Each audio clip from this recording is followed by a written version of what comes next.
Over the summer, I had the amazing privilege of traveling to France. During my travels, I visited the American Cemetery at Omaha Beach and the other sites from the Normandy invasion on D-Day. The cemetery is a quiet place, a field of crosses and stars of David overlooking the English Channel. One cannot picture the horror of what happened there, equivalent only to that of Gettysburg. D-Day is a striking reminder of human mortality and the cost of war as so spectacularly portrayed in Steven Spielberg's film Saving Private Ryan. Upon reflection of the sacrifice made for the noblest of causes to free the world from tyranny and oppression, from hatred and prejudice, one cannot help but wonder what it is for, in the words of Abraham Lincoln, us the living, to do to honor these brave souls who saved the world. As what is left of the generation who fought the last great war will soon leave this earth to be with their friends, buried at that beach and countless other locations around the globe, I realize that my responsibility to America is my responsibility to them, to demonstrate the American values of decent respect for the opinions of mankind, of freedom and liberty, and of protection from the prejudice and discrimination that our men and women in uniform have fought so hard to protect and to carry on their stories long after they have perished. Adolf Hitler believed in the opposite of these high-held ideals. He rose to power in a time of struggle and uncertainty for Germany. He blamed the Jewish people for Germany's problems and turned a great country against itself into an army of hatred. Hitler and his Japanese allies believed that mankind could not be trusted with its own liberty. They invaded and exploited their neighbors and slaughtered millions of innocent people who did not adhere to their principles and whom they sought as scapegoats for their society's problems.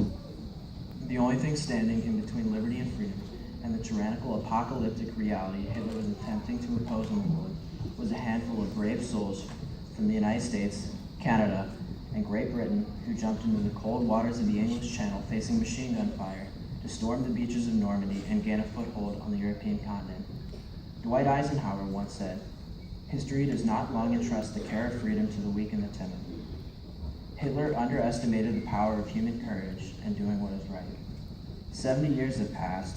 My generation is a special one because we will be the last generation to know personally veterans of World War II, just as the World War II generation was the last to know Civil War veterans, and those same Civil War veterans were the last to know those who fought in the American Revolution. Maybe that means something. Those who fought in World War II had to grow up fast. It was during the Depression. Many of them were first or second generation Americans whose family had left the oppression and discrimination of Europe and who turned their faces back to Europe to save it from its very problems. Their fight did not end as they came home. They were the ones who fought racial segregation and truly made America live up to its own values. My generation has the moral responsibility to make sure that their sacrifices and hard work do not go undone, but rather built upon as a beacon of hope and liberty for all the world to see.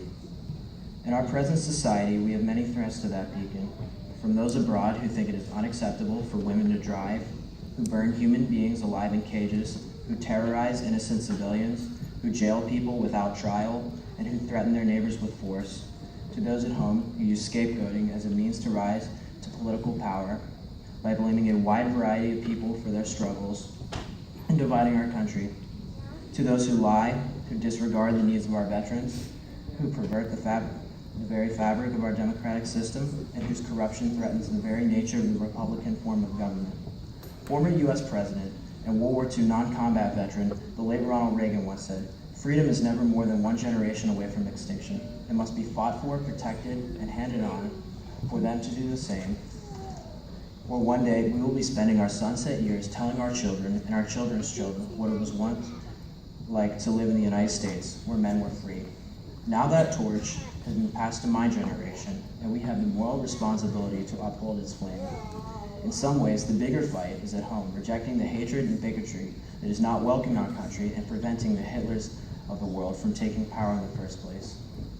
While many would say that the torchlight of the Statue of Liberty does not shine as brightly as it once did, I hope it still shines brightly enough to shine back across the Atlantic to those crosses and stars of David at a cemetery of France, where we are reminded that while evil may triumph for a day, the efforts of individual people and the blessings of liberty will eventually triumph over all the world.